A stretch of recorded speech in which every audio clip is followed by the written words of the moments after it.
Assalamualaikum warahmatullahi wabarakatuh. Beberapa hari yang lalu saya menerima sebuah broadcast gambar lewat WhatsApp di mana salah seorang pengusaha terkaya di Italia meninggal dunia karena kasus COVID. Yang menarik dalam tulisan tersebut ada kata-kata dari putranya yang mengatakan bahwa selama ini dia hidup dalam berkecukupan.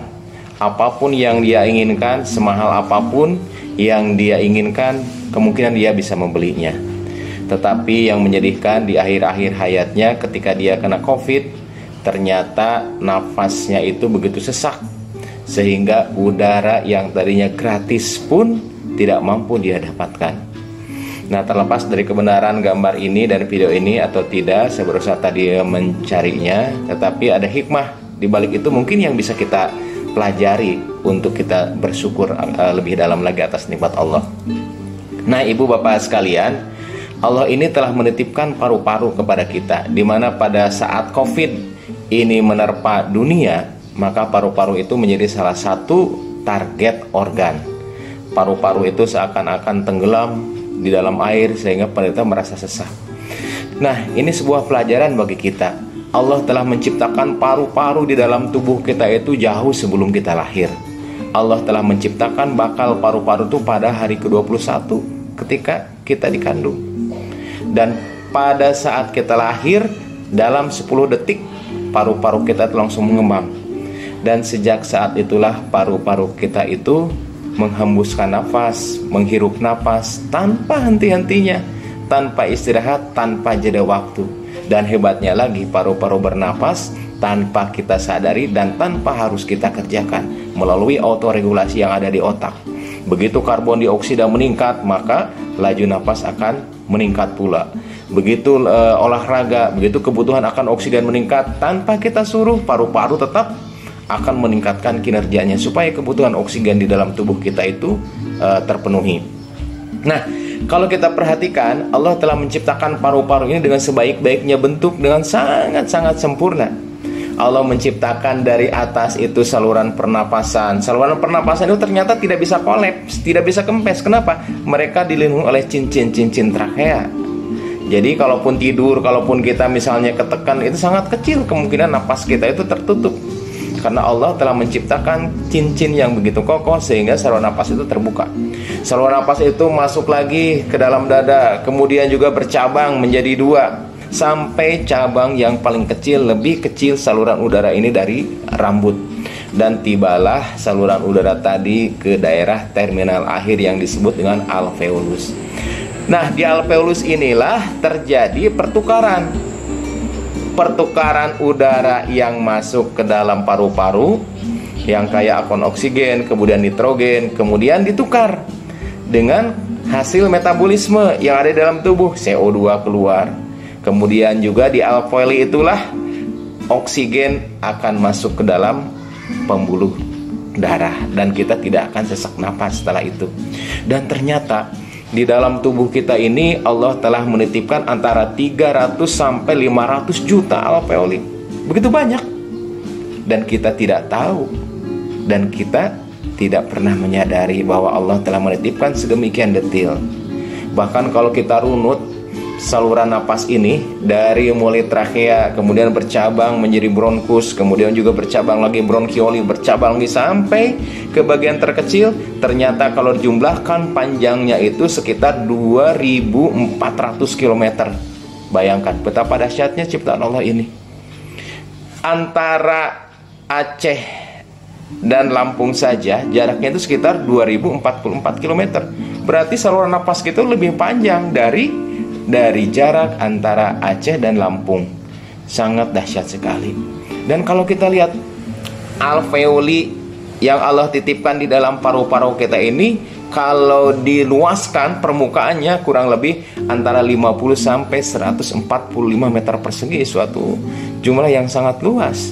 Sementara sekarang kita tidak tahu bahwa Allah telah menitipkan fasilitas yang sangat dahsyat itu, dan sampai saat ini paru-paru belum ada gantinya.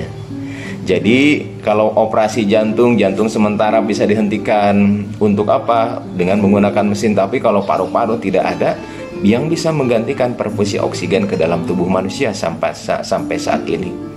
Dan Allah juga menitipkan otot-otot di dalam rangka dada kita, untuk menarik napas, untuk memperluas dinding dada bagian dalam. Allah menitipkan 11 pasang musculus intercostalis interna, musculus intercostalis interna, externa. Kemudian Allah juga menitipkan diafragma untuk apa? Agar kita tuh bernapas. Dan hebatnya napas yang kita lakukan itu tanpa sepengetahuan dan tanpa sadar kita. Bisa sadar tapi jarangnya tidak sadar kita bernapas, sehingga kita tidak pernah lupa kan untuk bernapas. Jadi itulah kehebatan-kehebatan Allah yang dititipkan kepada manusia. Jadi kalau kita nurunut lebih dalam lagi, memang kalau kita jumlahkan rata-rata orang dewasa bernapas itu sekitar 16 kali per menit. 16 kali napas, 16 kali napas. Kalau dijumlahkan per hari sekitar 23.000 kali kita bernapas. Suatu jumlah yang sangat besar. Bayangkan andai kata kita harus bernapas, kita harus sadar, maka sehari-hari mungkin kita hitung napas saja. Dan udara yang kita hisap rata-rata per hari itu antara 6,3 sampai 13 liter per hari. Andai kata kita jumlahkan mungkin ibaratkan galon aqua, galon air mineral itu sekitar 19 liter isinya. Mungkin sehari semalam kita memerlukan antara 492 sampai 1000 galon untuk napas tuh.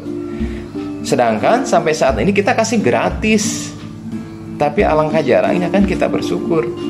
Dan ternyata udara yang masuk ke dalam saluran napas kita itu ternyata tidak bersih. Ada jamur, ada bakteri, ada virus, kemudian juga ada polutan dan sebagainya. Tetapi ternyata sampai saat ini kita jarang sakit karena saluran pernapasan. Kenapa? Allah menitipkan sistem pertahanan yang ada dalam tubuh kita. Begitu napas masuk, udara masuk lewat hidung, maka dia sudah disaring lewat bulu-bulu hidung. Begitu napas udara masuk lewat saluran napas bagian dalam, dia sudah dihangatkan supaya tidak terlalu dingin ke dalam. Begitu masuk lagi ke saluran napas ke trachea, di sana sudah disiapkan sistem pertahanan tubuh. Ada yang namanya bulu-bulu halus yang disebut dengan silia, dan Allah juga menitipkan lendir yang diproduksi oleh sel goblet yang di dalam saluran pernapasan. Lendir itu ternyata bukan sembarang lendir, tapi lendir itu juga mengandung antibiotik, mengandung antimikroba seperti defensins, kemudian antiprotease dan antioksidan. Itu lendir yang kita punya di dalam.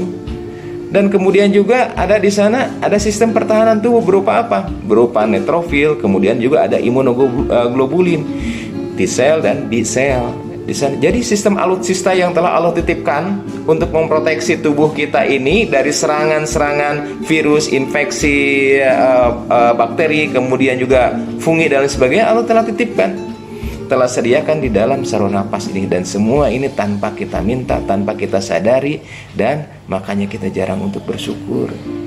Jadi kalau kita berbicara tentang gangguan saluran napas pada COVID, kita juga harus ingat bahwa telah diciptakan oleh Allah itu beberapa alutsista yang ada di dalam tubuh kita ini, dan sampai saat ini sangat jarang kita syukuri. Oleh sebab itulah marilah kita sama-sama mengambil pelajaran dari kasus-kasus demi kasus ini, bahwa selama waktu kita hidup berapa tahun ini, ternyata Allah lebih banyak menitipkan waktu sehatnya daripada waktu sakitnya. Dengan COVID ini Allah ingin menegur kita, yuk, udara yang tadinya bebas, yang tadinya kamu hirup sekitar 500 sampai 1000 galon per hari, kita sekarang merasakan betapa berharganya udara bebas ini. Allah berfirman di dalam Al-Quran surah Al-Mulk ayat 23, Qulil ladzi ansha'akum wa ja'ala lakumus sam'a wal absara wal afidah qalilam ma tashkurun. Jadi katakanlah, dialah yang menciptakan kalian, yang menjadikan pendengaran, yang menjadikan penglihatan, yang menjadikan hati nurani, tetapi sangat sedikit di antara kalian yang bersyukur. Maka dengan peristiwa ini, marilah kita banyak-banyak bersyukur agar Allah menambahkan nikmat sehat kepada kita dan menutup azab. Assalamualaikum warahmatullahi wabarakatuh.